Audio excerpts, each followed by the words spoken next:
Tapi macam mana?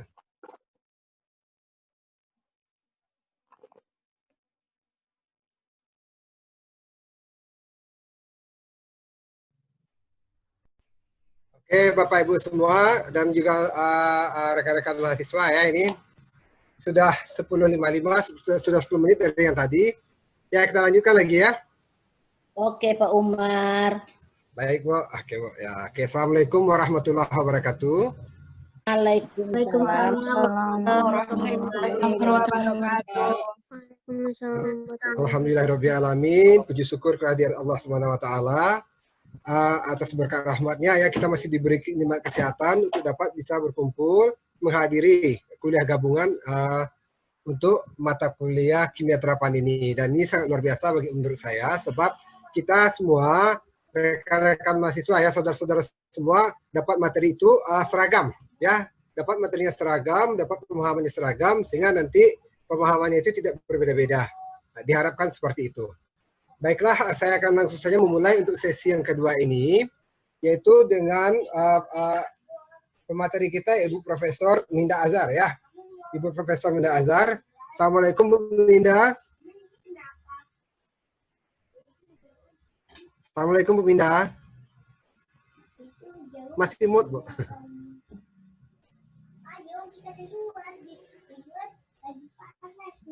Udah. Nah, ini namanya Nurul Zikra, ini belum diganti ternyata. Ya, oke. Ya, jadi Ibu Profesor Minda Azhar sekarang merupakan satu-satunya profesor kita yang masih aktif ya. Kalau Pak Ali memang masih mengajar juga, cuma Pak Ali kan statusnya sudah retired, jadi diperbantukan. Nah, jadi Ibu Minda lagi satu-satunya profesor yang masih aktif. Kita harapkan ke depan akan bertambah lagi ya profesor di bidang kimia, di jurusan kimia baik pendidikan maupun non kependidikan. Nah, juga sebelumnya kita ucapkan selamat kepada Bu Minda ya. Bapak Ibu semua, kita ucapkan selamat kepada Bu Minda karena salah satu artikelnya telah lolos di jurnal Q2. Alhamdulillah. Ya. Alhamdulillah ya. Luar biasa bagi kita yang bekerja, berjuang dari Indonesia untuk menembus ya. Itu perjuangan yang luar biasa bagi kita dari Indonesia ini, dari negara kita, berjuang untuk menembus jurnal dengan kuartil 2 seperti itu perjuangan yang luar biasa menurut saya. Nah, nggak terlalu memperpanjang, kita persilahkan Bu Minda untuk menyampaikan materi berikutnya, yaitu proses teknologi pengolahan pada industri pangan. Nah, di sini fokus pada nata de coco dan VCO ya Bu Minda. Yap. Nah, oke. Kepada Ibu Profesor Minda Azhar kita persilahkan. Oke. Bismillahirrahmanirrahim. Assalamualaikum warahmatullahi wabarakatuh. Waalaikumsalam warahmatullahi wabarakatuh. Oke. Semoga kita selalu sehat dan selalu dalam lindungan Allah. Yang terhormat, ini tim kimia terapan yang luar biasa. Jadi Nanda semua ini pertama kali dilakukan seperti ini, kita bersama gitu kan, supaya materinya sama. Jadi ide-ide kreatif dari dosen-dosen muda kita gitu. Jadi kalau Ibu udah masuk yang tua ya. Oke lah, Anda semua, saya nggak bisa melihat wajah Anda satu persatu, Anda banyak sekali.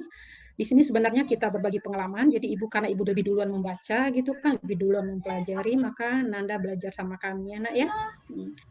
Ada yang saya rasakan yang luar biasa. Jadi apa yang luar biasa? Saya bersyukur sekali jurusan kimia, karena saya melihat halam ini bisa secara kimia, dan ternyata banyak yang potensi, yang benda-benda atau tumbuh-tumbuhan yang dapat kita gunakan gitu.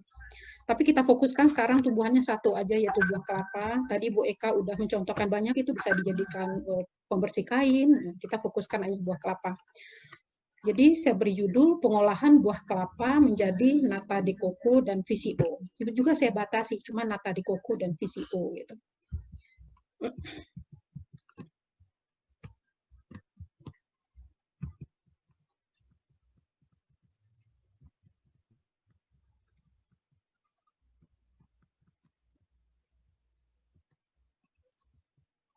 Oke, kimia terapan ini sudah dijelaskan tadi dari Bu Eka, deskripsi singkat mata kuliahnya. Jadi Anda itu diharapkan bagaimana, Nak? Anda tuh diharapkan bisa mendesain, kemudian bisa melakukan eksperimen. Nah, makanya tadi Bu Iryani mengusulkan itu bisa Anda buat itu menjadi paper dan bisa menjadi, di dalam usulannya, bisa menjadi pengganti, apakah bisa menjadi pengganti tugas akhir Anda. Kemudian setelah melakukan eksperimen, Anda menggunakan pengetahuan dasar kimia dan mengembangkan kemampuan wirausaha. Jadi sudah ada dibedakan dengan oleh Bu Eka beberapa produk yang bisa dikembangkan.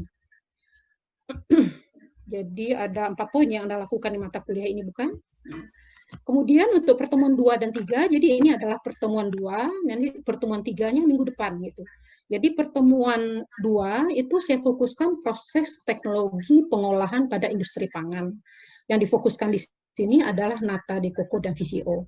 Masih banyak lagi sebenarnya produk-produk pengabdian masyarakat yang ada di jurusan kimia yang telah diabdikan oleh dosen-dosen kita ke masyarakat.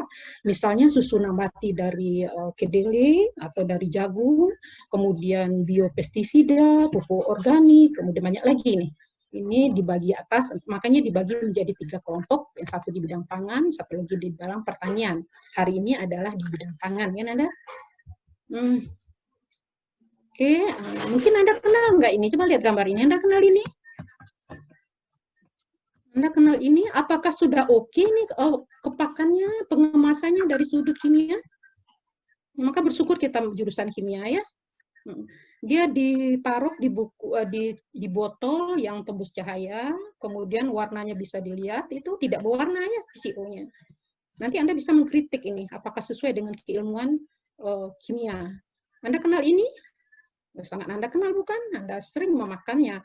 Tetapi ada yang mengatakan ini adalah produk kelapa murni. Jadi apakah benar? Jadi ada istilah-istilah di kehidupan kita sehari-hari.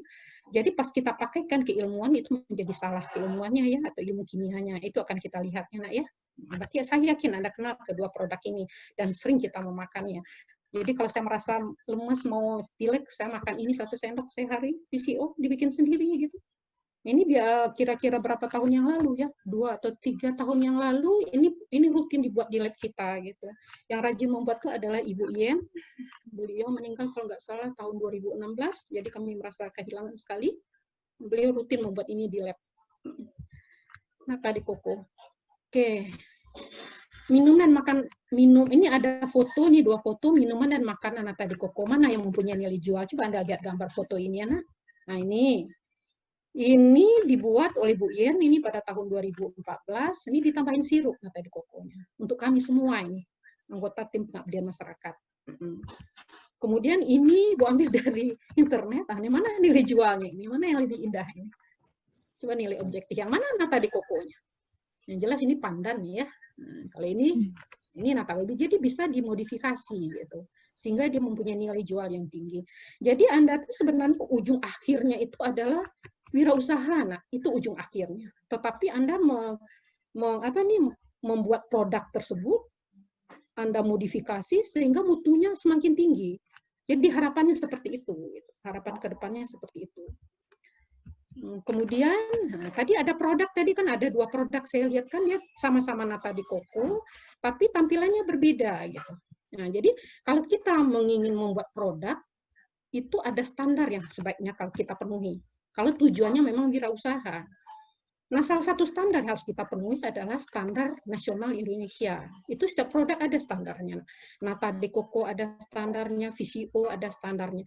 Nanti Anda memilih produk Anda di waktu untuk mata kuliah ini, Anda selalu melihat standar ini. Jadi standarnya apa?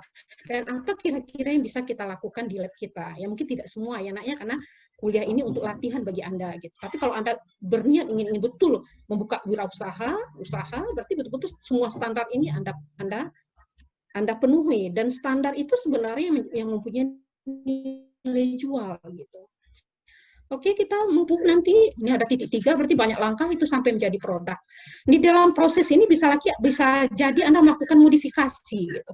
Anda menemukan prosedur di internet kepunyaan A, kemudian kepunyaan A tadi Anda variasi mungkin suhunya atau seperti dicontohkan Bu Iryani gitu kan, sumbernya gitu kan. Jadi variabel bebasnya itu Anda modifikasi.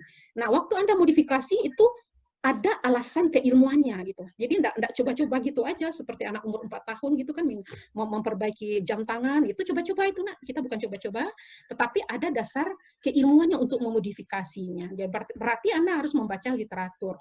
Nah, oleh sebab itu proses ini harus tercatat di logbook Anda. Kenapa harus tercatat? Karena kita enggak ingat semua. Nah. Jadi waktu Anda memodifikasi A, hasilnya apa itu Anda catat itu. Nah, kenapa hasilnya demikian? Itu Anda kaitkan dengan teori. Anda modifikasi lagi, begitu seterusnya. Sampai dia menghasilkan produk yang standar. Oke, maka saya salut dengan Wardah. Mungkin Anda ingat Wardah? Itu kalau enggak salah, yang punya itu dulunya tamatan farmasi, kalau enggak salah ya. Wardah itu sekarang luar biasa gitu. Karena apa yang membuat nilai jualnya tinggi? Ada kata-kata halal, ada kata-kata halal gitu. Sementara penduduk Indonesia itu adalah dominan Muslim, gitu. Itu juga kita pertimbangkan. Maka proses di sini yang sebenarnya yang menentukan produk ini berkualitas atau tidak. Nah, untuk proses ini sampai menjadi produk yang berkualitas, tidak bisa orang kimia saja yang berperan di sini. Orang ekonomi, orang desain, ini banyak ini. Tetapi Anda di kimia terapan, kami fokuskan hanya dulu di kimianya gitu. Anda variasikan, karena kita judul kita kan kimia terapan gitu kan. Kimia terapan. Oke, kita lanjutkan. Apa yang harus dilakukan agar produk yang dihasilkan memenuhi kualitas standar? Nah, sudah saya bilang tadi kita memodifikasi, ada hal yang kita variasikan, tetapi hal yang kita variasikan itu benar secara keilmuan. Nah, bagaimanakah Anda tahu bahwa itu benar secara keilmuan? Anda punya dosen pengampu. Nah, silakan diskusi dengan saya, dengan Bu Zona, boleh dengan Ibu Iriani, timnya ada Bu Yani, ada Bu Fitri, gitu kan? Anda bisa diskusi supaya diskusi Anda tercatat, tetap dicatat di logbook. Jadi kuncinya sebenarnya adalah memahami setiap proses tadi. Supaya tujuan kita ini produk kita sesuai standar gitu kan. Kemudian ada sentuhan teknologi di situ gitu. Apa saya yang teringat saya sentuhan teknologi ini seperti kita mencuci gitu ya. Mencuci dulu di waktu saya masih SD saya ngelihat orang tuh mencuci sampai kain tuh dihempas-hempas gitu di desa gitu kan. Tetapi sekarang kita mencuci begitu enaknya. Kita pakai teknologi, kita masukkan kain ke mesin cuci, kita pakai deterjen yang ada lipase-nya, kemudian kita atur suhunya 40 derajat karena enzimnya dimasukkan dari enzim tahan panas itu kan, dikucek-kucek sedikit. Nah, itu lipidnya sudah lemaknya sudah lepas dari pakaian sehingga pakaian akan tetap terjaga gitu. Berarti itu adalah sentuhan teknologi ya. Oke, kita yang kimia terapan hal-hal yang sederhana aja kita buat di sini. Jadi hal-hal yang bisa Anda jangkau gitu. Nah, ada kata-kata teknologi tadi kan di sini kan kita kembali ke atas sebentar Nanda. Nah, kita kembali ke atas. Ini. Kita kan proses pengolahan ini kan. Nah, di pertemuan jadi proses teknologi pengolahan pada industri pangan. Jadi kata-kata teknologi dulu ya. Apa itu teknologi maksudnya?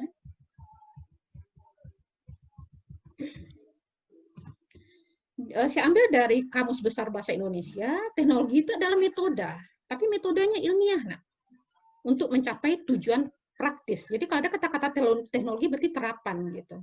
Jadi untuk apa kita mencuci pakai mesin cuci? Ya supaya praktis. Kenapa pakai lipase? Ya supaya praktis. Jadi mencuci nggak perlu dihempas, nggak perlu pakai sikat lagi kan, sikat kain kan dulu masih ingat Anda saya. Oh mungkin zaman Anda nggak ada lagi waktu saya masih kecil gitu kan. Waktu umur 4 tahun saya lihat, kok begitu susah banget mencuci kan. Sekarang sangat gampang gitu karena ada teknologi. Kemudian ilmu pengetahuan terapan gitu. Kalau misalnya yang Anda inginkan adalah produk VCO, jadi ilmu terapannya biokimia. Nah, jadi Ibu Eka tadi udah menjelaskan, bisa jadi yang dominan di situ analitik, tapi tidak bisa dipisahkan. Jadi kimia analitik, kimia anorganik itu tidak bisa dipisahkan dengan produk yang akan Anda hasilkan. Nah, kalau Anda ingin menentukan berapa bilangan oksidasi dari VCO yang Anda hasilkan, itu Anda perlu analitik, bukan? Jadi analitik itu memang terpakai di mana-mana. Jangan pilah ilmu itu ya, nak ya. Jadi Anda mengapa mempelajarinya? Karena kemampuan manusia itu terbatas, gitu ya. Oke. Dan kemudian yang ketiga itu keseluruhan sarana untuk menyediakan barang yang diperlukan bagi kelangsungan dan kenyamanan hidup manusia. Jadi sebenarnya teknologi itu supaya kita nyaman, supaya kita nyaman. Kenapa kalau kita lemas itu kita cuma VCO? Nggak perlu misalnya atau madu. Madu berarti langsung diserap oleh usus ya. Nah, kenapa VCO? Itu kan energinya besar sekali. Di saat Anda lemas, misal pilek itu kan, itu kondisi lemas kita kan, itu pilihan Anda adalah VCO. Karena energinya banyak dibandingkan karbohidrat. Kalau masanya sama ya, ya. Berarti kan lebih praktis gitu. Praktis. Jadi teknologi itu memudahkan kita. Oke, saya katakan tadi kita batasi hanya pada dua hal, yaitu pembuatan nata de coco, kemudian ekstraksi minyak dari daging kelapa. Kenapa saya katakan di sini ekstraksi bukan pembuatan? Nah, kalau pembuatan berarti dari tidak ada menjadi ada, gitu ya. Nah, jadi awalnya tidak ada VCO di air kelapa itu, tetapi kita kasih makanan bakterinya.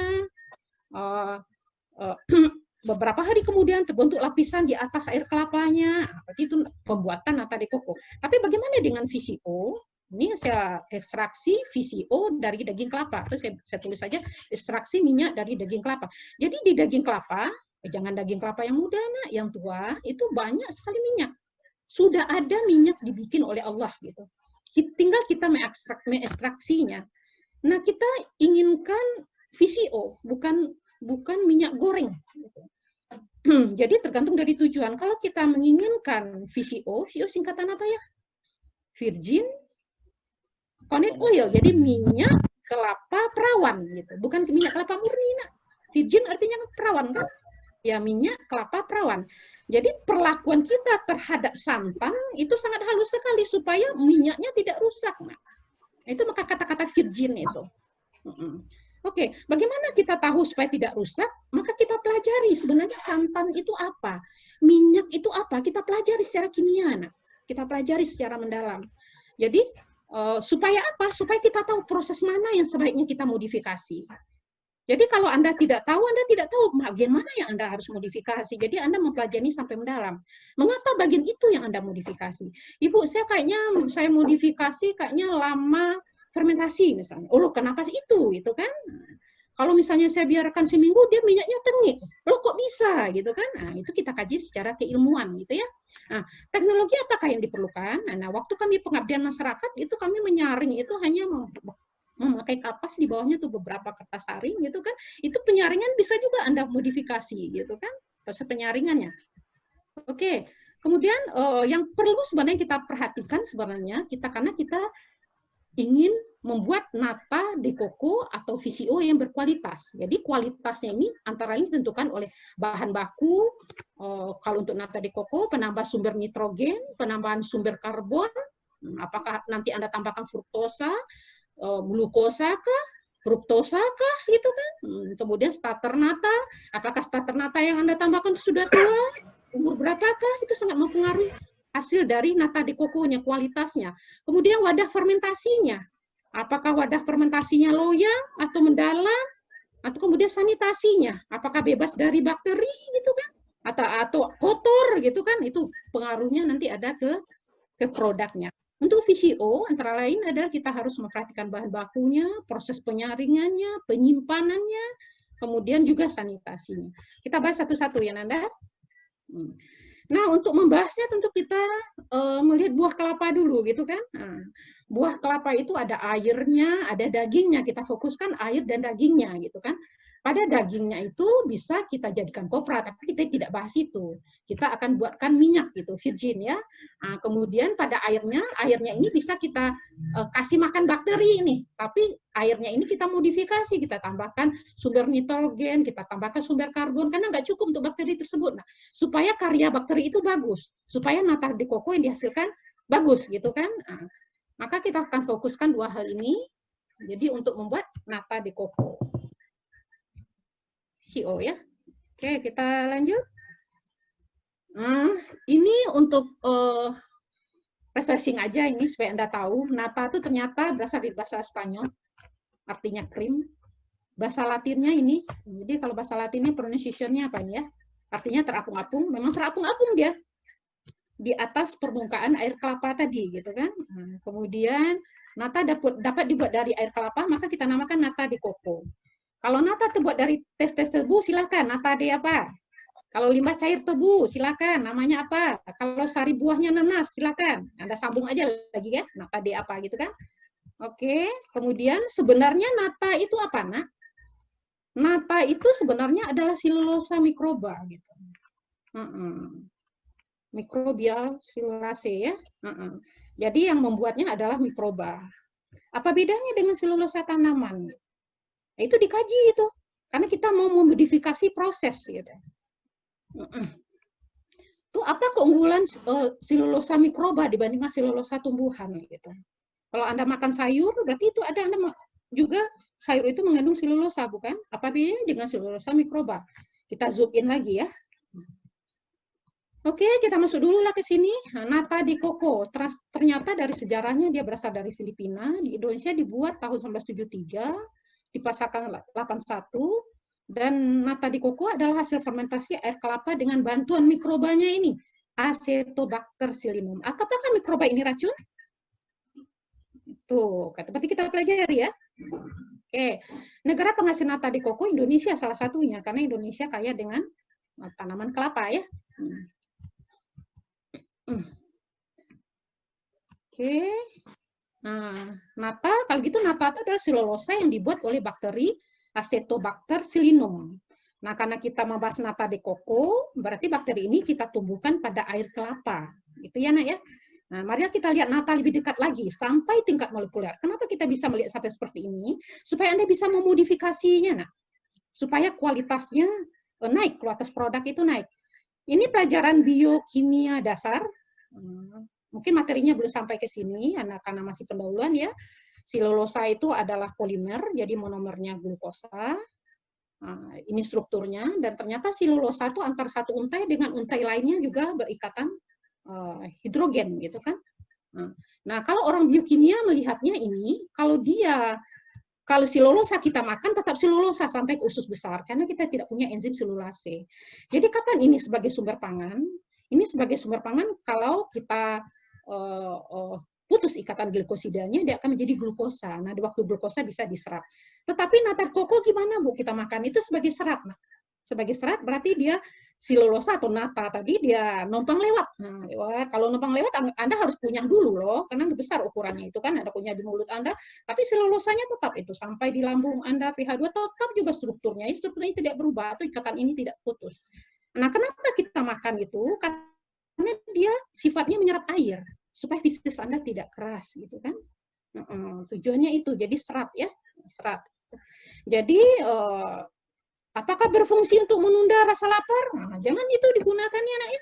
Kalau Anda lapar, tidak nata makanan Anda. Kalau Anda lapar, makanlah makanan yang mengandung disakarida atau monosakarida. Itu kalau Anda lapar, berarti Anda butuh energi ya. Kapan lapar Anda tahan? Ya di saat Anda puasa ya. Oke, jadi kalau Anda lapar, jangan nata yang Anda pilih ya, Nak ya. Kalau Anda diet, oke, silakan pilih nata ya, Nak.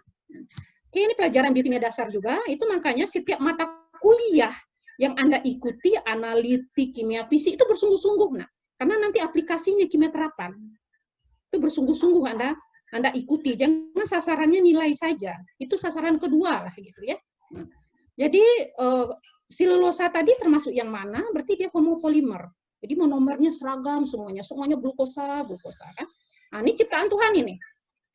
Ini selulosa tumbuhan. Dilihat lebih dekat ini. Nah, kalau kita lihat lebih dekat daun gitu kan, ternyata ini secara molekulernya. Nah, ini kelihatan kan unit-unit glukosanya. Jadi pelajaran biokimia itu adalah mempelajari makhluk hidup sampai tingkat molekuler. Jadi kalau Anda ingin memodifikasinya dan Anda pelajari sampai tingkat molekuler, maka Anda memodifikasinya lebih mudah gitu. Jadi kalau Anda melihat daun, coba lihat sampai tingkat molekuler. Ini dia selulosa. Kemudian kalau Anda ingin merubah sifatnya, berarti Anda harus merubah strukturnya. Nah, kalau sifatnya berubah, nanti fungsinya akan berubah. Gitulah kira-kira kaitannya. Ada? Oke, masih kita refreshing lagi dengan ini. Nata de coco, masyarakat Indonesia umumnya mengenal nata de coco dengan sebutan sari air kelapa. Nah, terkecoh kita nih, Nak. Atau sari kelapa. Benar apa enggak nih? Kalau keilmuan kimianya jadi enggak benar, Nak. Deterjen membunuh bakteri. Nah, dibuat itu.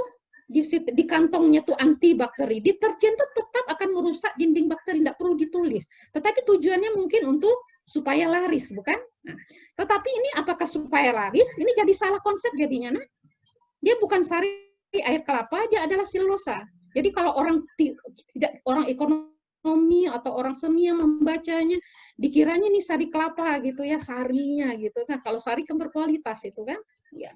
Oke, kemudian saya tulis di sini Nata de coco bukanlah makanan bergizi, Nak. Kan saya udah bilang tadi, selulosa, kalau Anda sangat lapar sekali dan Anda butuh energi, pilihan Anda bukan nata. Pilihan Anda adalah VCO. Karena dia tidak dicerna di tubuh kita. Karena fungsinya hanya sebagai penyerap air. Jadi hanya baik untuk sistem pencernaan, karena fungsinya itu untuk menyerap air. Berarti kapan ini Anda makan? Jadi kalau jadi syukur kita menjadi mempelajari kimia, karena kita tahu gitu. Apa yang kita makan, kapan kita makan, gitu kan? Oke, kita lanjut. Tadi Anda udah lihat gambar silulosa tumbuhan. Nah, ini nata ini. Kalau kita perbesar gitu, nggak teratur ya, serat-serat silulosanya nggak teratur kan? Oke, karya siapa? Ini karya Acetobacter silinum. Ini karya bakteri ini, Nak. Ibu bertanya sama Anda, kalau ini yang Acetobacter buat, apakah waktu nata itu selesai dibuat atau kita panen, adakah bakterinya terselip di sini? Ya pasti ada. Ada, Bu. Pasti ada. Nah, berarti kamu iseng-iseng kamu makan langsung. Oh, jangan, Nak. Nah, ini bukan patogen, tapi cukup ada racunnya ini. Nah, jangan. Berarti makanya, kalau kita gunakan untuk pangan, ini harus direbus dan dibilas dulu berkali-kali. Untuk apa direbus? Kalau direbus berarti suhunya sampai 100 supaya si bakterinya hancur gitu. Itu makanya kita melihatnya itu sampai ke tingkat molekuler gitu kan. Nah, jadi apakah terselip bakteri? Iya, nah ada. Jadi ada teman saya memberikan foto SEM itu kelihatan bakteri terselip di antara untai-untai nata gitu kan. Terselip. Jadi, akhirnya saya ngeri deh makan nata, Bu. Gitu. Kayak kalau nggak salah Pak Umar deh, kalau nggak salah Pak Umar gitu kan. Ada fotonya gitu. Ada terselip bakteri di sini. Itu makanya kalau dia untuk pangan, maka kita rebus dulu ya. Kita rebus dulu beberapa kali, tidak cukup sekali, nah. Jadi yang karya di lab biokimia itu rebusnya itu mungkin kalau nggak salah sampai 3 kali gitu kan, sampai yakin betul bakteri ini udah mati semua gitu. Kalau udah direbus dibilas lagi. Jadi kebayang sama kita waktu kita membilas bakterinya udah kayak air gitu, bayangin imajinasi kita kan, keinginan kita kan gitu kan, supaya kita jangan ini kemakan ya. Kalau toh termakan, kalau dia sudah mati nggak masalah. Sekarang timbul pertanyaan, apakah Acetobacter silinum ini ada menghasilkan zat patogen? Nah, itu Anda juga pelajari. Kalau sudah menghasilkan zat patogen, apakah dia bersifat larut di dalam air atau tidak larut di dalam air? Kalau dia larut di dalam air, berarti bisa kita bilas gitu. Jadi, hendaknya untuk membuat nata, orang kimia tuh punya galur-galur yang unggul dari Acetobacter silinum. Ini kan nama spesiesnya. Dia punya strain-strain yang unggul gitu, yang memang tidak memproduksi patogen gitu. Itu satu keunggulan gitu. Maka nata Anda tadi berkualitas itu banyak diminati oleh pembeli gitu kan. Oke, kita lanjut ya, Nak ya. Nah, ini dia karya beliau. Ini beliau itu maksud saya Acetobacter itu saya tuliskan, ini digambarkan dalam bentuk ini aja, kotak ini aja. Ini glukosa. Glukosa di luar sel kan. Tadi air kelapa tadi kan kita kasih sukrosa. Bolehkah glukosa? Ya boleh. Glukosa lebih enak bakterinya. Tinggal masuk aja lagi glukosanya kan. Kalau sukrosa berarti harus diubah dulu menjadi atau bisa jadi mekanisme ini apakah bakteri ini bisa ditembus oleh sukrosa? Nah, bisa kita pelajari lanjut ya. Nah, ini karya beliau. Nah, beliau bakteri tadi nih. Nah, ini dia. Ini yang Anda lihat dengan SEM ya. Dan Anda nata de coco ya, putih gitu kan. Nah, jadi ini karya beliau nih ya. Setelah beliau berkarya, beliau tuh dibunuh, Nak. Anda rebus kan? Oke. Nah, sebelum kita sampai selanjutnya, kita pelajari dulu air kelapa. Karena kita menggunakan air kelapa, tetapi kita tetap menambahkan gula di situ. Gulanya bisa glukosa, bisa fruktosa, bisa glukosa, bisa sukrosa gitu kan. Tetapi manakah yang lebih bagus glukosa dengan sukrosa? Nah, itu bisa jadi satu penelitian itu kan. Oke, air kelapa itu ternyata komposisinya ini ada mineral, ada kalium oksida, ada gula, ada zat besi juga ada. Jadi kalau Anda kurang fresh, silakan minum air kelapa karena dia lengkap di sini. Kenapa air kelapa mudah basi? Nah, dalam bahasa sehari-hari kan, karena dia sangat mudah ditumbuhi mikroba karena dia syarat gizi di dalam ini, nak. Syarat gizi gitu. Tapi air kelapa di dalam kelapa itu steril. Pas dia dibuka, nah, ya udah udara ini kan bakteri, dia cepat sekali basi istilah kita sehari-hari ya. Oke. Jadi ada total kan? Cukup kan? Nah, nggak cukup untuk mensuplai bakteri tadi, maka kita tambahkan gula. Nah, bisa Anda modifikasi sini apa tadi? Apakah Anda akan tambahkan gulanya itu sukrosa atau glukosa? Oke. Kita lanjut, ini pembuatan nata de coco dan starter. Jadi air kelapa itu disaring itu bisa jadi ada sabut-sabut gitu waktu membuka batok kelapa, kemudian ditambah ZA, ditambah asam cuka. Nah, kenapa asam cuka ditambahkan? Karena si bakteri itu dia tumbuh optimal pada pH 5. Nah, jadi kalau pH 7 dia ngambek. Nanti datanya tidak terbentuk. Nah, jadi kita usahakan kita kasih makan dia di kondisi optimumnya supaya karyanya bagus gitu. Maka makanan ini bisa Anda modifikasi. Nah, supaya natanya berkualitas. Kapan natanya berkualitas? Jika Anda menumbuhkan si bakteri ini pada kondisi optimum tumbuhnya. Oke, artinya orang kimia kan bermain di sini ini kan. Jadi keilmuan kimianya di sini. Oke, akhirnya diperoleh, dipanen, difermentasi 6-7 hari ya. Ini adalah starter nata yang ada di lab kita. Ini Bu Yen yang sering membuat, Nina. Mungkin Anda ada bertemu dengan Bu Yen, beliau sekarang udah tiada. 2016 kalau tidak salah, beliau rajin sekali ini di lab. Ini saya abadikan fotonya, di setiap melihat foto ini ingat Bu Yen saya. Nah, ini juga karya beliau, ini beliau yang membuat. Ini nata de coco di lab kita ini. Lembarannya besar, karena kita pakai wadah yang luas gitu. Nah, ini yang udah siap untuk dimakan kalau ini ya. Siap untuk dimakan. Jadi apakah membuatnya sulit? Tidak, nah, tidak gitu ya. Oke, dan kemudian nata ini juga telah merupakan riset dosen dengan mahasiswa. Ada beberapa judul penelitian yang kita menata. Kemudian kalau sekarang itu Pak Nanda Putra. Nah, tapi digunakannya bukan untuk pangan. Bisa untuk medis gitu ya.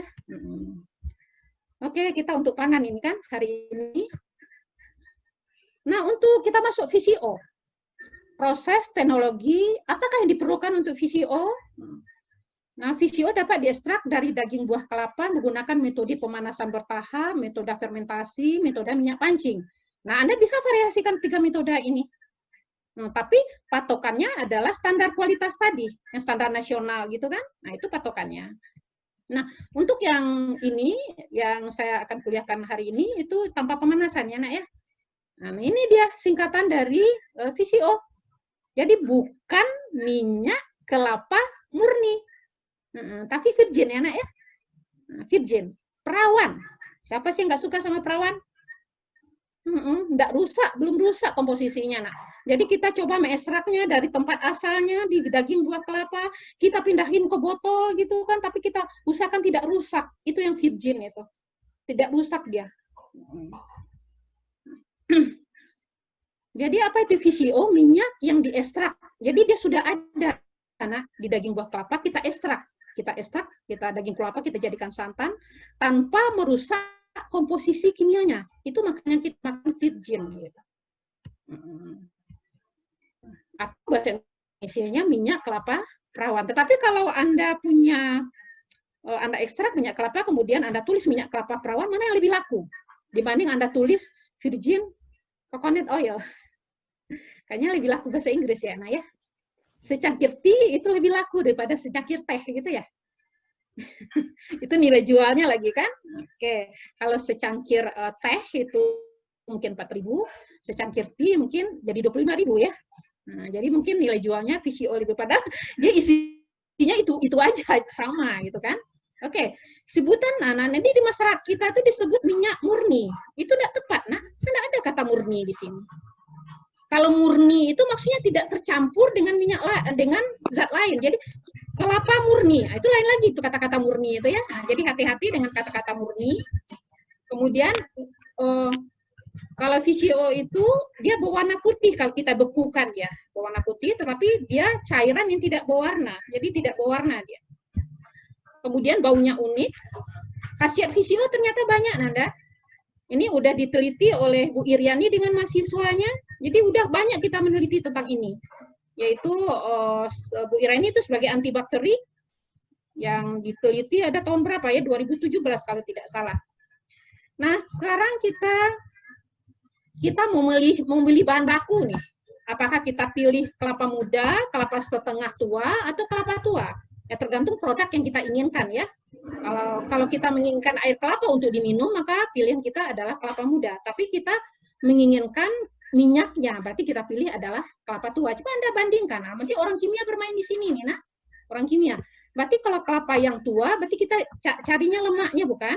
Nah, kalau kelapa muda cuma 0,9, sementara kelapa setengah tua 13,0 untuk 100 gramnya, dan untuk kelapa tua adalah 34,7.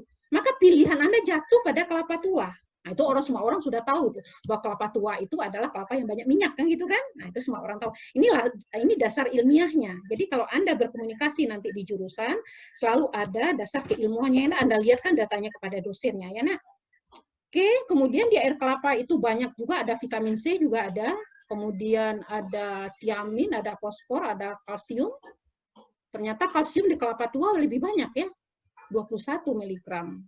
Oke, ada fosfor juga. Nah, jadi ini tergantung dari tujuannya untuk apa. Nah, kita berarti melihat bahan tadi, melihat bahan ya. Oke, kita penyegaran sebentar. Ini mungkin Anda mendengar kata minyak dan lemak gitu kan? Minyak dan lemak. Nah, kalau dari gambar ini berarti yang di kiri minyak ya, ya karena dia cair ya, Nak ya. Nah, kalau ini berarti di daging berarti lemak ya. Nah, karena dia padat. No, bisa nggak kita cairkan? Ya bisa. Jadi minyak dan lemak ini kalau dia suhu ruang cair, maka kita akan namakan minyak gitu. Nah, kalau dia padat pada suhu ruang, lalu ruangnya berapa suhunya? Kan gitu sekitar 25, nah. Sekitar 25. Karena di ruangan Bu Fitri itu di kantor itu diset suhunya 16 gitu kan. Sekitar suhu 25 maksudnya di sini ini berwujud padat. Nah, bagaimana strukturnya? Jadi kalau orang biokimia itu perginya ke struktur, nah. Jadi lemak dan minyak itu tidak lain adalah trigliserida. Jadi apa yang membedakan satu minyak dengan minyak lainnya? Ada minyak jagung, ada minyak apa lagi? Minyak zaitun. Nah, jadi yang membedakan sebenarnya adalah asam lemak yang berikatan dengan gliserolnya. Itu yang membedakannya.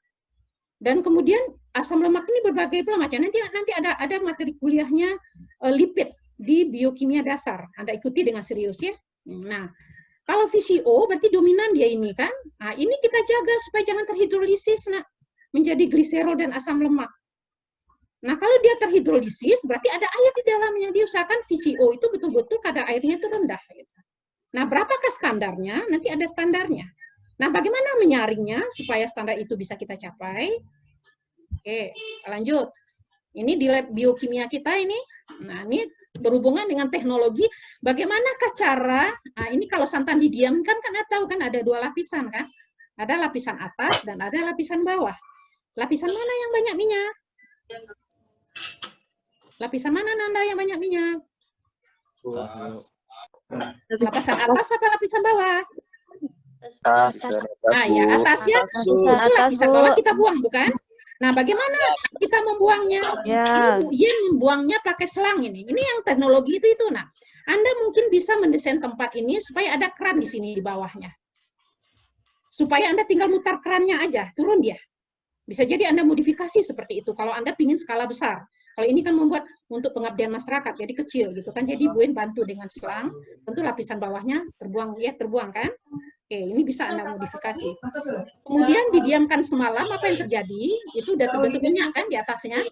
Dan dimasukkan ini juga manual, Nak. Nah, disaring. Nah, ini bisa Anda modifikasi di sini. Nah, ada sentuhan teknologi di sini, supaya kerja kita lebih praktis gitu. Nah, ini visual yang dihasilkan. Nah, coba Anda perhatikan, botolnya coklat. Nah, kenapa kami simpan di sini? Dan ini supaya bisa dilihat warnanya apa. Nah, kami simpan juga di botol yang transparan atau tidak berwarna. Ini transparan juga, tapi berwarna botolnya. Ini tidak berwarna. Nah, ini beku. Jadi kalau dibukukan berwarna putih dia, dan dia tidak berwarna. Kalau tidak berwarna berarti oke, gitu, nah. Oke ya, nah itu ciri pertama, berarti masih ada ciri yang lain. Nah, apa standarnya?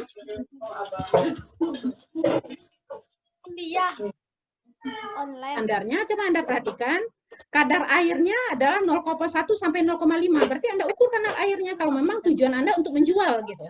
Tetapi untuk praktikum ini, kami juga akan meminta beberapa standar ini juga dipenuhi gitu. Berarti di sini bermain kimia analitik, bukan?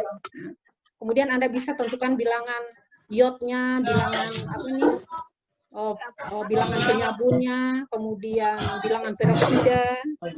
Pertama kali tentu yang Anda lihat warnanya tadi jernih gitu ya. Ini seperti air gitu ya.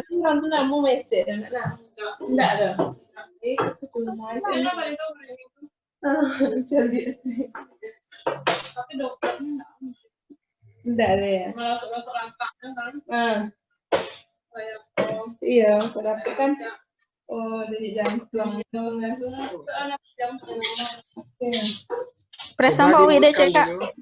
coba dimutkan dulu ya bagi yang ini speakernya itu, coba mutkan dulu, nggak terdengar suara Bu Mindanya. Sudah Nanda? Ya Bu, silakan Bu.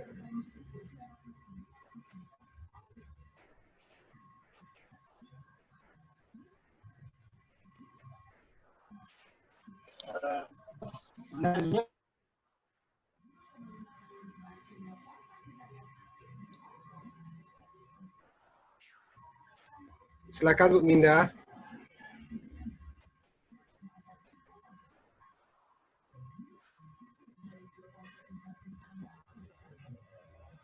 Bu Minda.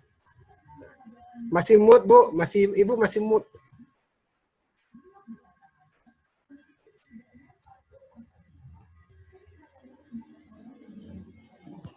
Oke. Ya Bu.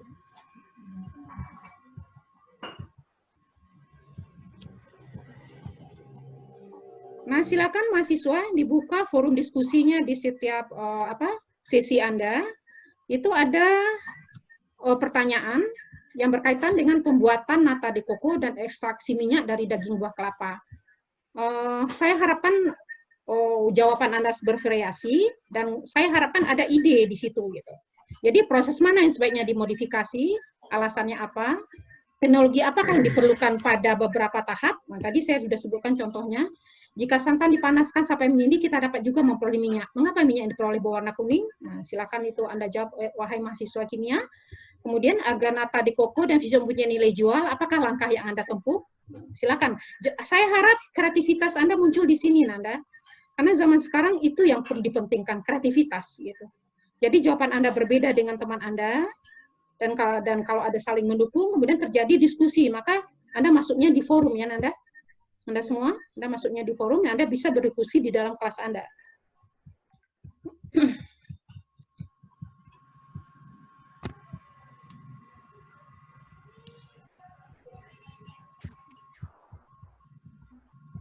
Pak Umar, hang dia ya? Ya Bu. Hang dia. Iya.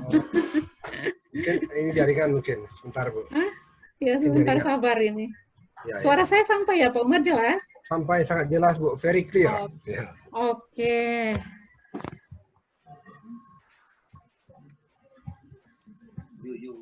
Gimana ini?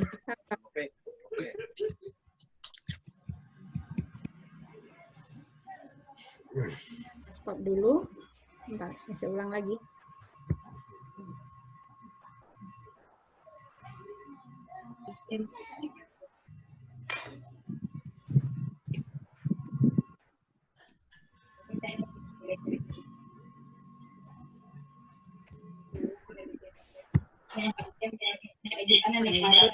Ya. Tadi hang ya.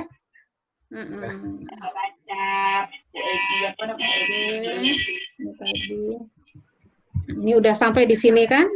Oke. Oke. Jadi Anda mengulasnya tuh kelihatan kimianya ya, Nak. Ini udah kelihatan kimianya nih kalau ada struktur-struktur ini. Nah, ini udah kelihatan kimianya ini. Kelihatan kimianya. Nah, kalau kita mengulasnya sampai demikian, Anda tahu yang bagian mana yang akan dimodifikasi. Oke, kita, nah ini VCO. Udah, nih. Oke, kan?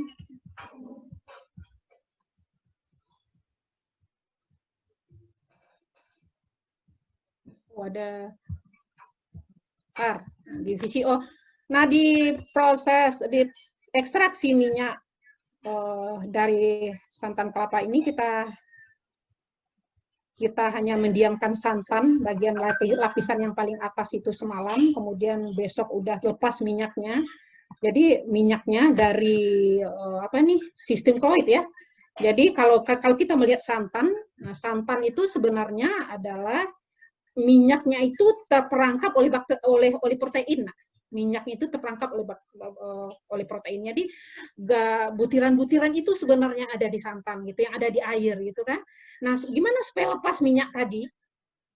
Maka kita harus merusak proteinnya. Kita merusak proteinnya. Jadi coba Anda imajinasikan bola gitu. Bola itu adalah minyak, kemudian kita kasih sarung bola itu. Sarungnya lebih tebal, Nak. Nah, sarungnya itu adalah protein. Gimana si bola itu bisa lepas dari si protein tadi? Maka protein itu kita rusak. Nah, banyak cara untuk merusaknya. Bisa dengan pemanasan, atau toh dengan pemanasan mungkin pakai sampai suhu 40. Nah, ini bisa Anda modifikasi ini, nah. Karena ada hubungannya nanti dengan produk. Nah, di saat protein ini sudah rusak, tentu si minyak tadi lepas. Nah, kita melihatnya apa? Kita melihatnya besoknya ada dua lapisan, lapisan minyak dan lapisan air. Dan juga seperti ada protein terkoagulasi gitu. Nah, itu yang kita lihat besoknya. Nah, minyak itu yang kita ambil. Nah, bagaimana kan mengambil minyaknya dari campuran protein dan air tadi? Nah, bisa kita masukkan sentuhan teknologi di situ ya.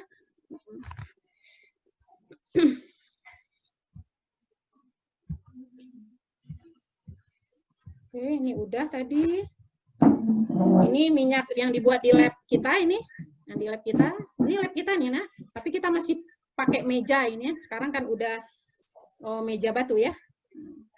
Ini adalah kualitas VCO. Ini Anda bisa lihat videonya di YouTube. Alamatnya udah saya kasih. Ini forum diskusi. Dan ini yang saya sampaikan ini sebenarnya adalah hasil pengabdian masyarakat pada tahun 2014 kalau tidak salah ya. Jadi ada dana UNP. Nah, ini ayo siapa yang kenal? Yang mana Pak Wen? Ibu kita jurusan yang mana? Nah, Pak Wen kanan, Bu. Wajah Pak Wen sama aja dengan wajah sekarang ya. Padahal ini 6 tahun yang lewat. Nah. Jadi awet berarti ya. Di situ. Ini Bu Iriani mana ya? Nah, ini Bu Iriani kan. Sekarang. Nah, jadi kayaknya 6 tahun yang lalu dosen-dosen ini kok sayanya mungkin tua kayaknya ini masih muda. Ini Pak Wen masih seperti itu juga ya. Lebih muda sekarang. Oh gitu, lebih muda sekarang kata Pak Wen. Iya, iya. Ini adalah foto tahun 2014 kalau nggak salah ini. Karena minum PCO. Nah, karena minum PCO, berarti rahasianya itu. Coba lihat Bu Ir, sama kan wajahnya dengan sekarang nggak beda. Jadi 6 tahun yang lalu dibandingkan sekarang, alhamdulillah kita jurusan kimia ya, bisa membuat awet muda gitu. Kemudian ini ada foto bersamanya. Nah ini ayo, siapa nih? Nih. Ini sebelum Bu Fitri, sebelum berangkat ke Jepang kalau nggak salah nih. Belum berangkat 2015 gitu kan. Nah, oke. Kemudian, aduh, ini lagi ya.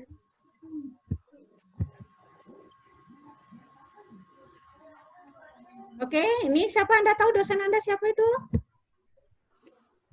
Sorry.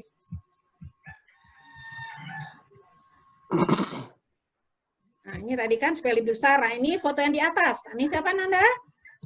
Aduh. Nah, ini Pak Iswendi lagi menjelaskan, nah ini berhubungan dengan Nata de Coco, nah itu starter yang beliau pegang itu. Kepada ibu-ibu, kita pengabdian di Payakumbuh ya. Kepada ibu-ibu yang ada di Payakumbuh. Ya, ini ada kompor di bawah ini. Ada kompor gitu. Dan ini, nah, coba Anda perhatikan. Ditutup loh, nggak terbuka aja. Ini air kelapa udah ada bakterinya nih, nah dituang ke sini. Kan belum ada natanya nih kan. Nanti 7 hari kemudian baru ada yang terapung-apung di atasnya. Nah, kenapa kita pilih tempatnya itu lebar gitu? Kan lebar itu. Supaya natanya luas gitu kan. Tapi kalau untuk starter cukup di botol gitu. Tidak lebar wadahnya kan. Oke, jadi ini juga dipertimbangkan. Pada suhu berapakah dimasukkan? Bolehkah kita bersin? Apakah kita pakai masker? Apakah kita harus cuci tangan? Jawabnya iya. Nah, itu yang sanitasi. Berarti kita harapkan yang ada di sini hanya bakteri itu aja. Nggak ada yang lain. Nggak ada jamur, nggak ada Saccharomyces gitu. Harusnya bakteri itu aja yang ada. Apa tadi? Acetobacter ya. Harusnya yang ada di sini Acetobacter. Yo, ini siapa ya? Nah, Anda harus hafal wajah ibu ini, nah. Kita lanjut. Kita lanjut. Ini Pak Wen serius sekali nih melihat ini airnya udah pas apa belum ini untuk ngambil santannya kan? Semuanya masih secara manual. Belum ada sentuhan teknologi. Kalau ada sentuhan teknologi berarti Anda cukup kelapa tadi dipres aja langsung, nggak usah pakai air gitu. Kedua baru pakai air. Airnya tuh air kelapa. Itu lebih bagus. Nah, kali ini kan manual semua, dikucek-kucek dengan tangan gitu kan. Dengan syarat tangannya dicuci dulu pakai sabun. Dan kemudian santannya didiamkan, dan terbentuk 2 lapis. Nah, dikeluarin kan lapisan bawah. Ini udah tinggal nih lapisan atasnya. Nah, ini yang kita diamkan semalam karena oke, ini masih konvensional. Ini Anda ada ide enggak Anda ini di sini gitu. Ini di sini bisa ada ide ini. Atau tempatnya ada keran di sini kan, di bawah nih kan. Oke, yang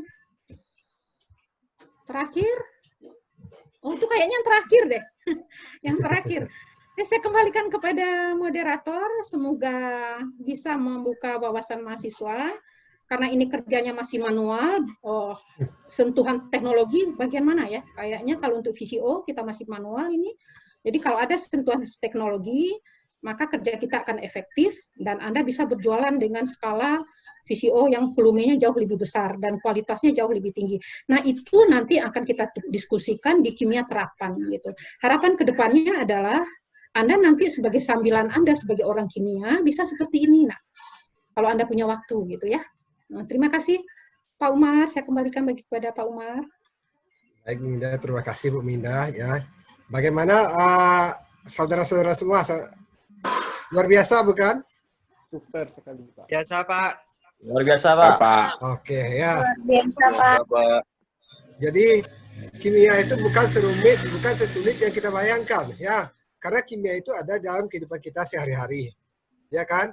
Nah jadi, tapi kan oke, ini seolah terkesan masak-memasak. Nah pernah Bu Ir dipertanyakan seperti itu, Bu Wanda dipertanyakan seperti itu juga, ya.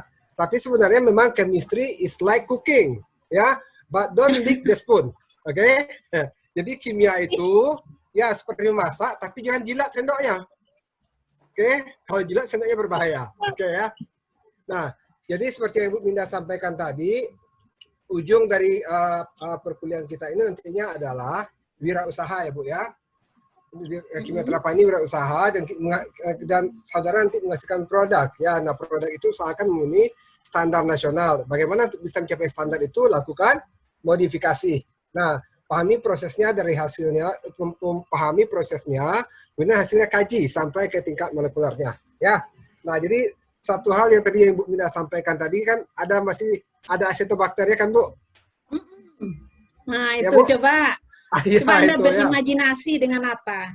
Nah, jadi pengalaman dulu ketika menguji mahasiswa, salah seorang dosen kita juga, dia tampilkan spektrum FTIR-nya.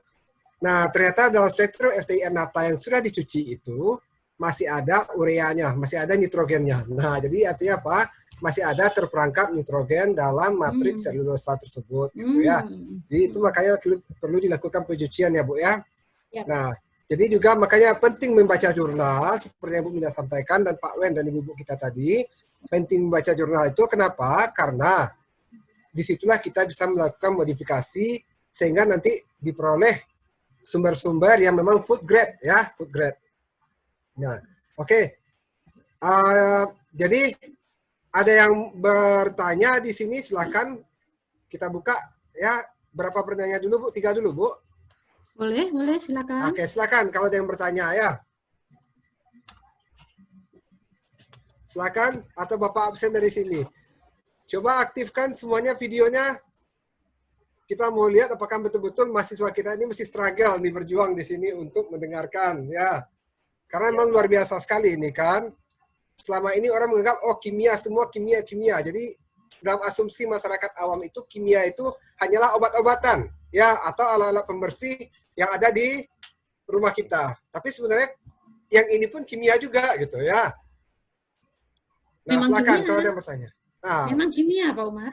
iya betul Bu, tapi kan asumsi orang kemikal-kemikal itu adalah obat-obatan. Iya, Nah, betul. atau alat-alat pembersih yang ada di rumah kita seperti desinfektan, sabun-sabun dan lain-lain.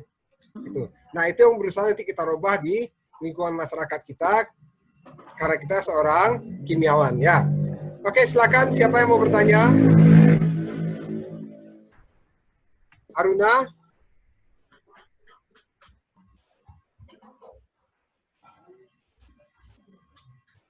Ayo, silakan.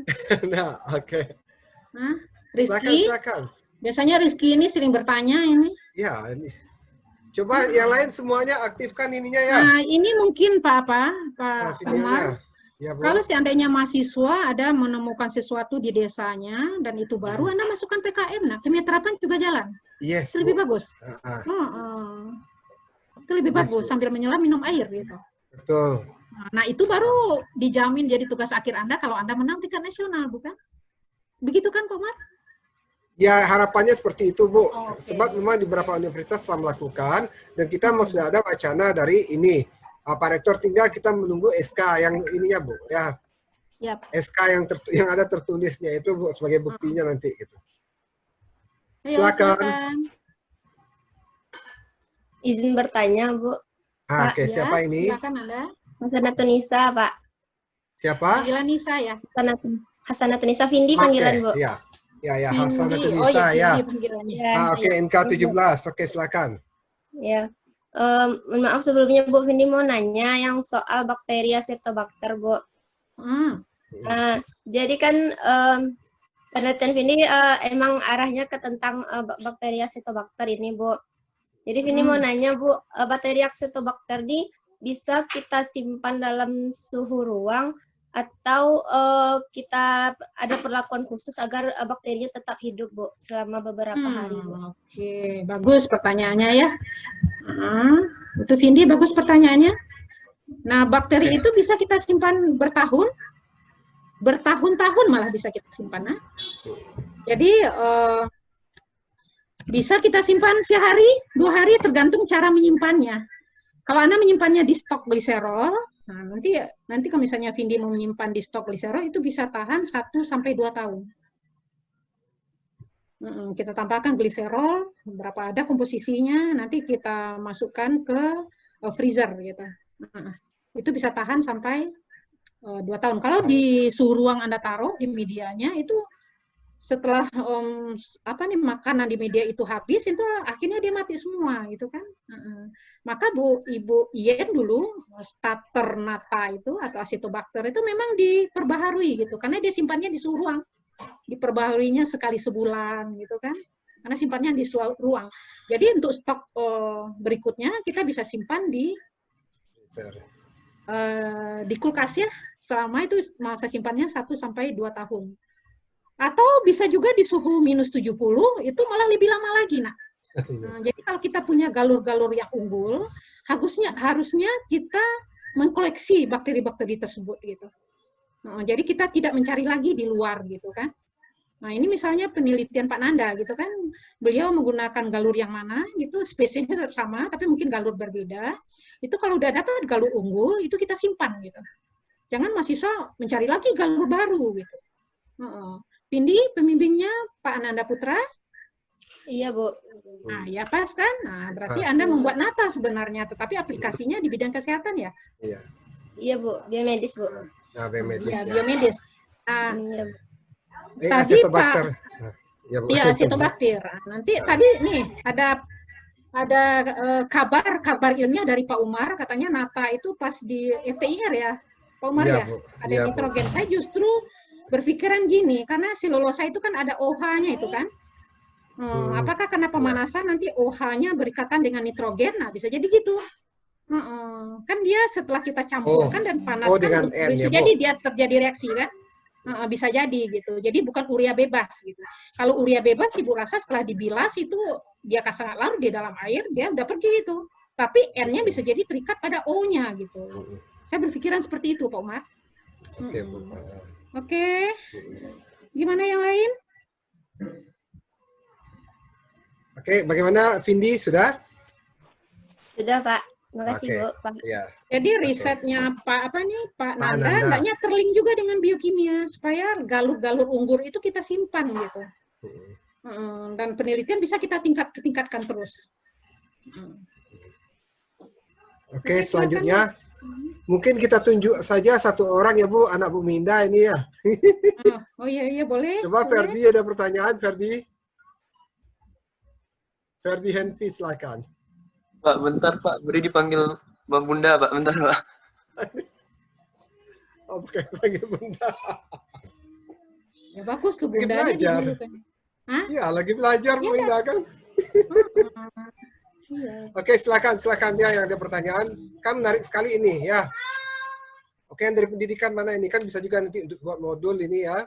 Ya, ada juga nih, sambil menunggu pertanyaan mahasiswa, ada tumbuhan yang tidak suka nyamuk gitu. Okay. Tumbuhan melati putih, apa ya, dia tumbuh di rawa-rawa. Itu bisa juga Anda angkat itu, nah.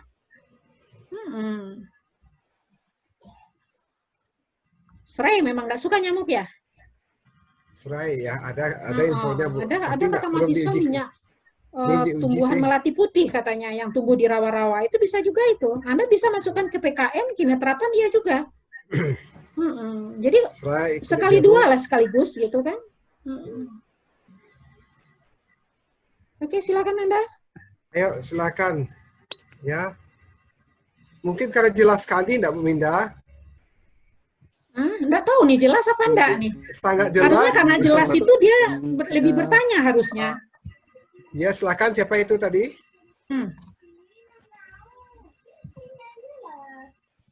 Siapa? Ada yang mau bertanya? Siapa? Silakan. Assalamualaikum. Ini Fikri ya? Salam. Iya, Pak. Oke, Fikri, silakan. Seperti ini, Pak, Bu. Kita tahu kan bakteri ini perkembangbiakannya itu sangat cepat juga kan, Pak.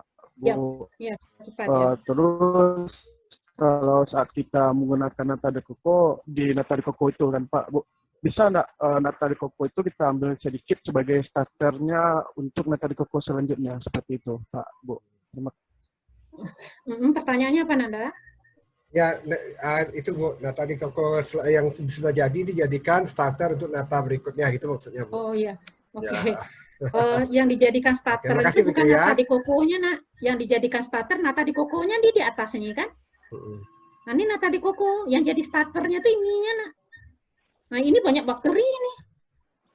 Nah, ini banyak bakteri ini. Ini udah terbentuk 2 lapisan natanya. Jadi bukan nata ini yang dipindahkan ke media baru, tapi bakteri ini yang kultur cairnya. Jadi di kultur cairnya ini banyak bakteri. Ini yang kita campur ke media baru. Dan Anda? Ayo Pak Umar. Ya. Masih ada ini Fikri? Oke, sudah. Ayo satu lagi. Ibu kita sampai jam berapa ini, Bu? Oh, ini di jadwal sampai 11.45. 11.45 Sekarang ya. Udah. Kita kan telat ini mau jam 12, 11.58 di sini, Bu. Okay. Ya, satu lagi silakan. Sebelum kita tutup ini. Udah, maksudnya udah terbayang kerjaannya apa gitu kan?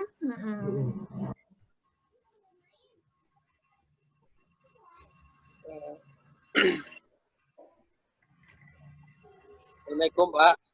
Waalaikumsalam warahmatullahi wabarakatuh. Waalaikumsalam. Ini Fauzan ya? Bu, Zan mau nanya Bu. Silakan Fauzan. Jadi Bu menjelaskan untuk ekstraksi PCO itu ada 3 metode Bu. Iya, ada 3 metode untuk Pemanasan tetap, metode fermentasi dan metode minyak pancing. pancing. Dan untuk minyak pancing itu seperti apa, Bu? Minyak pancing itu, Pancing, ya dipancing sedikit ya, minyak udah jadi itu dicampurin ke santan gitu. Masih ada metode lain, dikocok-kocok krimnya. Kan waktu santan didiamkan ada 2 lapisan kan, lapisan atas dan lapisan bawah. Lapisan atasnya kita namakan krim kan, lapisan bawahnya skim kan. Nah, yang banyak mengandung minyaknya adalah lapisan atasnya. Jadi lapisan atas itu kita tambahkan minyak dengan komposisi tertentu. VCO yang udah jadi, nah, komposisi yang udah jadi kita tambahkan ke santan bagian atas. Apa santan bagian atas? Krim apa krim tadi? Krim. Nah, ya krim. Berapa perbandingannya itu bisa sebagai riset itu. Berapa minyak pancing harus kita masukkan gitu, perbandingan dengan krimnya. Nah, itu bisa kita variasikan di situ. Jadi di titik proses itu bisa kita sentuhkan teknologi di situ supaya kerjanya lebih efektif gitu. Nah, waktu kita menyentuhkan teknologi di situ, ada kajian metode ilmiahnya di situ. Harapannya seperti itu, Nak. Oke, Fauzan. Makasih, Bu. Iya, Nak. Dikucek-kucek cepat juga bisa, karena protein itu kan santan itu sebenarnya kan ada granula di dalamnya, minyak itu terbungkus sama protein. Jadi tujuan kita itu sebenarnya merusak protein. Nah, merusak protein itu banyak cara. Nah, dengan dikocok-kocok santan itu juga bisa. Dengan cara mekanik namanya, gitu kan? Masukkan blender, kocok, terus bisa juga seperti itu. Jadi bagaimana cara supaya protein yang pembungkus minyak tadi rusak? Nah, itu sebenarnya tujuannya. Oke. Ya, Pak Umar? Ya, Bu. Oke. Cukup. Masih ada lagi yang mau bertanya? Bu Ir, Pak Harusnya Wen. bertanya yang paling Nanda, kamu tahu enggak kelapa yang untuk obat tuh kelapa hijau kan? Ya. Nah, apakah berbeda komposisi zat yang dikandung dari minyak kelapa hijau dengan selain kelapa hijau? Nah, itu bisa jadi penelitian itu. Kan untuk obat kan kelapa hijau ya. Air kelapa hijau atau cuman airnya aja. Jadi kalau varietas kelapanya berbeda, pasti komposisi zat di dalamnya berbeda. Asumsinya seperti itu, gitu kan? Oke, Pak Umar? Ya, Bu, terima kasih, Bu. Ya, bisa juga kita sebut kenapa ayam kampung, untuk obat itu ayam kampung dan telur itik. Telur itik, iya, ya, Bu. Iya. Kenapa bukan telur ayam negeri gitu ya? Iya. Karena ayam kampung makanannya cacing gitu.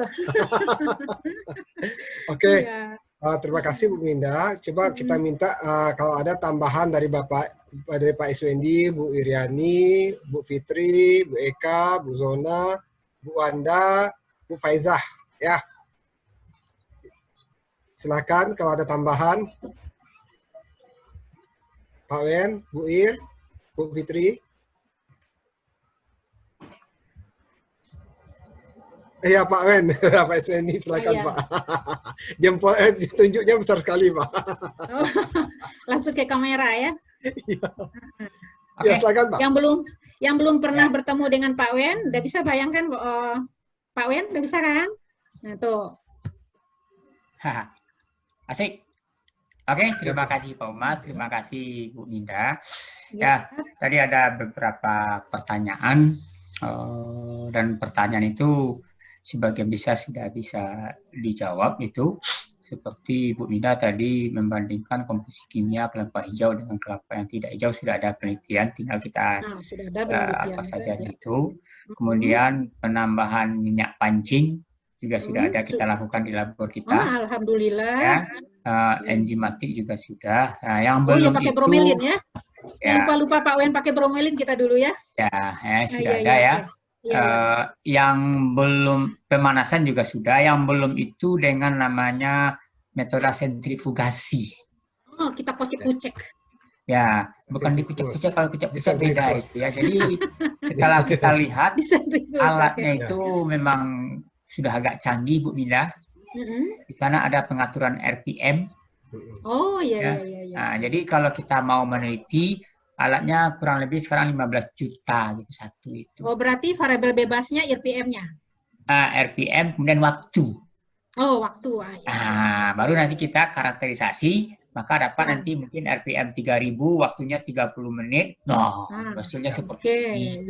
Iya, betul. Jadi saya sudah searching, rencanakan mau melakukan penelitian seperti itu, tapi alatnya 15 juta. Alatnya, ya, nanti coba kita ini Pak Wen, kita cek gitu. Ya, ada tuh dia sudah ada pengukurannya RPM-nya berapa. Bahkan di sana juga katanya bisa dimodifikasi pakai suhu. Berarti centrifuge-nya ada suhunya ya? Iya, jadi makin mahal lagi harga alatnya. Iya. Jadi itu yang sudah kita lakukan ya.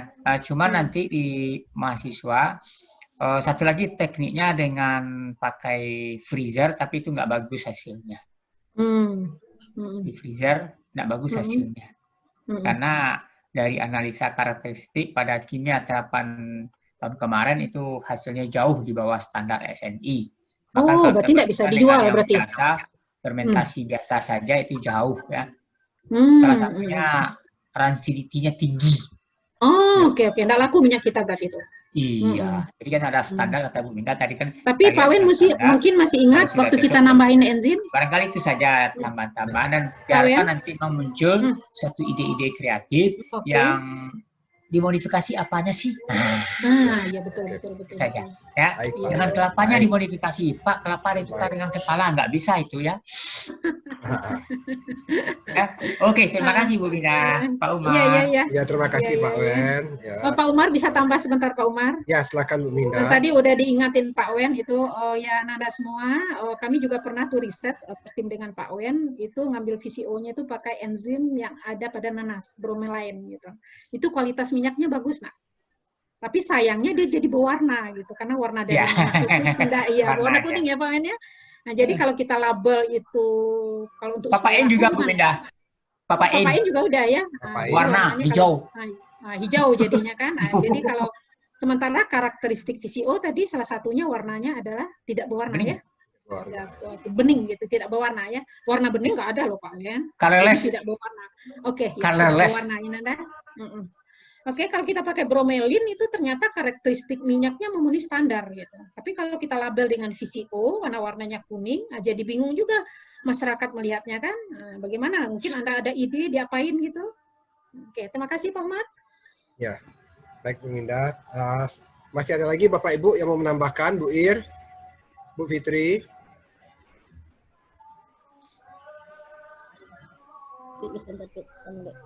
Pas. Pak. Bu Fitri ada? Oke lah ya. Baiklah, demikianlah untuk sesi terakhir ya dari pertemuan kita di hari ini. Nah, jadi saya coba simpulkan lagi. Jadi untuk mata kuliah ini, untuk mata kuliah kimia terapan kita ini, kita perlu yang ujung dari mata kuliah kita ini adalah timbulnya wirausaha dari mahasiswa kita dengan memanfaatkan produk alam yang ada di sekitar kita. Kemudian usahakanlah produk itu mencapai standar SNI dengan cara melakukan modifikasi terhadap proses yang dilakukan. Nah, kemudian juga lakukanlah semacam karakterisasi untuk melihat kelayakan produk yang kita buat tersebut. Nah, juga sedikit pengalaman dulu ketika melakukan pengabdian masyarakat dengan Bu Ir juga dengan Pak Wen. Kita ketika ditemukannya urea, ditemukannya puncak nitrogen pada FTIR dari penelitian salah seorang mahasiswa, kita cari jurnal sehingga kita mendapatkan mengganti urea tersebut dengan ekstra kedelai atau ekstra kacang hijau. Nah, seperti itu. Ya, jadi lebih ke arah food grade dia, ya lebih nyaman lah kita rasanya untuk mengkonsumsinya seperti itu. Gitu. Nah, jadi kita harapkan juga ke depan. Berarti ya. Ya Bu, sumber nitrogen ya Bu. Iya betul. Lepas sebagai sumber nitrogennya, ya sebagai sumber nitrogennya diganti. Ya betul. Ya Bu, oke Bu. Untuk asetobakternya ya. Jadi lebih kurang seperti itu. Kalau terima kasih banyak Ibu Prof Minda, Pak Wen dan Bapak Ibu lainnya atas saran-sarannya. Demikian yang dapat saya akhir kata saya ucapkan. Satu lagi Pak Umar. Silakan Pak Wen. Jangan lupa mengisi absen. Ya, jangan lupa mengisi absen di e-learning, ya. Dan forum diskusi. dan forum diskusi ya, Oh iya, 2 kali ya, betul. 2 pertemuan ya. Ya, 2 kali pertemuan. Oke. Oke, saya ulang lagi. Jangan lupa mengisi absen di e-learning portal masing-masing, kode sesi masing-masing 2 kali pertemuan untuk absen dan kolom diskusi, ya. Dan kemudian mengisi forum diskusi. Ya, mengisi forum diskusinya, Bu. Oke ya. Nah, demikianlah kegiatan kegiatan kita hari ini. Kalau ada banyak-banyak salah kata, saya mohon maaf. Saya tutup dengan bacaan Alhamdulillahirrabbilalamin. Terima kasih. Wassalamualaikum warahmatullahi wabarakatuh. Langsung kita tutup nih, Pak. Waalaikumsalam warahmatullahi wabarakatuh. Pak Wen, Bu Ir, langsung kita tutup. Bu Minda. Ya, Pak. Absennya belum bisa diklik, Pak. Gimana langsung aja, Pak. Absennya belum bisa diklik, Pak. Iya, Pak. Ya. Absennya oke di portal masing-masing ya. Coba lapor ke dosennya masing-masing. Ya, lapor ke dosennya masing-masing untuk absennya ya. Ya, Pak. Ya, oke. Ya. Baik, Pak. Tetap jaga kesehatan ya Ananda semua. Oh ya. Oke, social distancing ya. Standar COVID diberlakukan. Baik, Pak, Bu. Terima kasih, Pak, Bu. Ya, oke. Pak, Ibu. Silakan Ibu admin atau host di live dimatikan.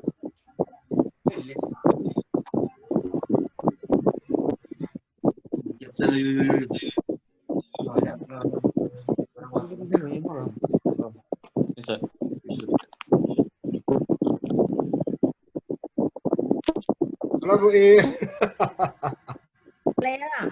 Ya, Bu. Oke, Bu. Oke, Assalamualaikum. Selamat siang semuanya. Terima kasih Bu Terima kasih sama-sama.